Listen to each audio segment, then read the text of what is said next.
Oke, jadi di sini kita akan bahas tentang konspirasi Kaspa.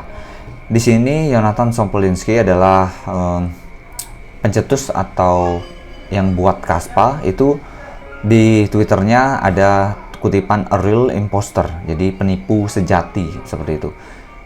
Saya udah rangkum beberapa konspirasinya, tapi jangan begitu dipercaya teman-temannya. Kita akan membahas secara have fun aja supaya tidak ada kesalahpahaman. Let's go.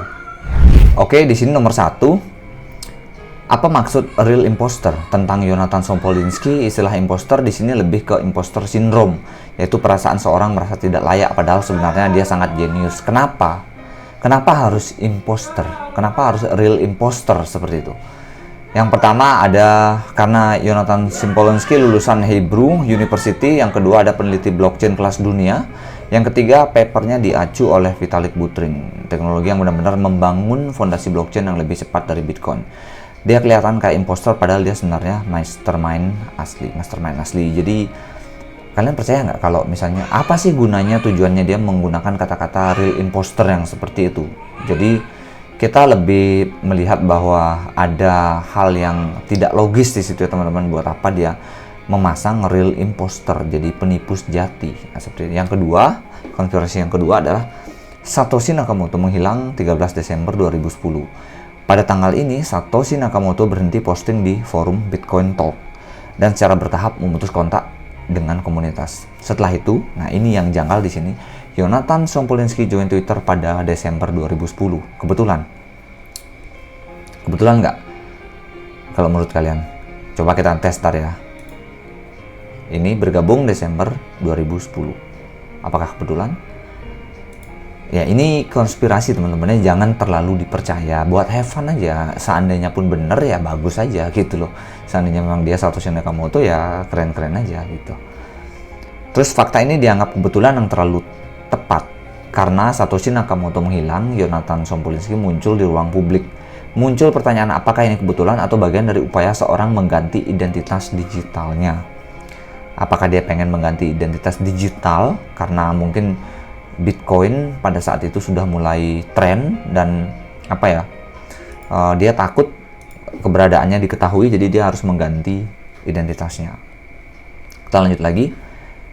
YS mulai mengembangkan teori DEX sekitar periode awal 2010-an. Jadi 2010-an itu dia mulai mengembangkan ya, kemungkinannya artinya ketika orang lain baru memahami Bitcoin. Bitcoin kan lahir 2008 tuh, baru-baru orang memahami 2010-an. Yonatan sudah memikirkan evolusi berikutnya. Bayangkan tuh, karena apa? Contohnya Vitalik Buterin membaca paper YS dan memasukkannya ke white paper Ethereum itu 2013 kalau nggak salah teman-teman.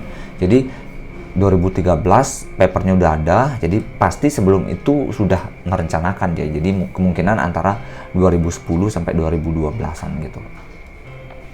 Ini sangat penting. White paper Ethereum menyebut the Ghost Protocol proposed by Sompolinski and Johar. Johar ini adalah dosen pembimbingnya waktu di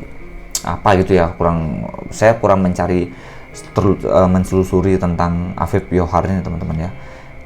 Yonatan bukan sekedar peneliti setelah kripto populer, dia salah satu otak yang membentuk masa depan kripto di tahap paling awal. Jadi awal-awal tuh dia tuh udah muncul di situ, jadi bukan orang sembarangan teman-teman ya.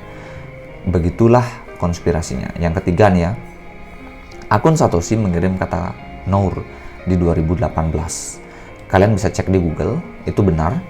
Catatan komunitas menyebut bahwa akun Satoshi yang selama bertahun-tahun diam tiba-tiba aktif hanya untuk mengirim satu kata Nour yang dalam bahasa Arab berarti cahaya. Atau yang kedua, membawa sesuatu dari kegelapan menuju terang. Arti kata-kata Nour ini. Nggak tahu udah bacanya gimana. Ini bukan kata sembarangan, ini bukan tweet nyeleneh. Ini sangat simbolik. Seolah Satoshi mengatakan seperti ini. Waktunya membawa teknologi blockchain berikutnya menuju cahaya, itu 2018 ya. Karena 2018 kalau nggak salah itu Phantom white paper Phantom itu dirilis teman-teman 2018. Dirilis oleh Yonatan dan tim.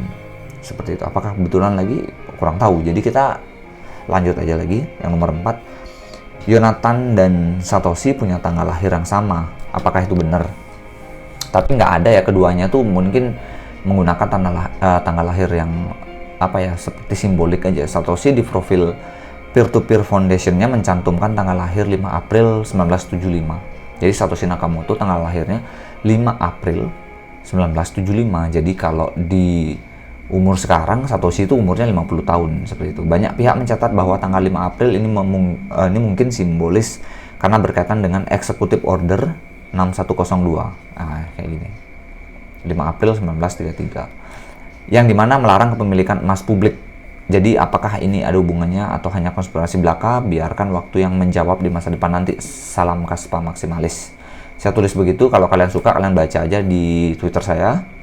Jadi kita bakal bikin komunitas kecil di belakang layar tentang orang-orang yang yakin dengan Kaspa yang ada di Indonesia. Di sini nggak ada ajakan untuk membeli atau berinvestasi ya, karena kita hanya menyukai suatu project dan visi misinya saja, seperti itu, tidak lebih dari itu. Jika kalian suka, yuk kita bareng-bareng di belakang layar, kita berkumpul, kita curahkan ide-ide kita, curahkan pengetahuan kita supaya saling membantu dan bisa saling mensupport, seperti itu teman-teman. Jika next time Kaspa menjadi mata uang global dan harganya tinggi seperti harapan kita semua, maka kita akan lumayan sejahtera teman-teman dengan adanya teknologi ini dan perkembangan zaman cryptocurrency ini. Terima kasih.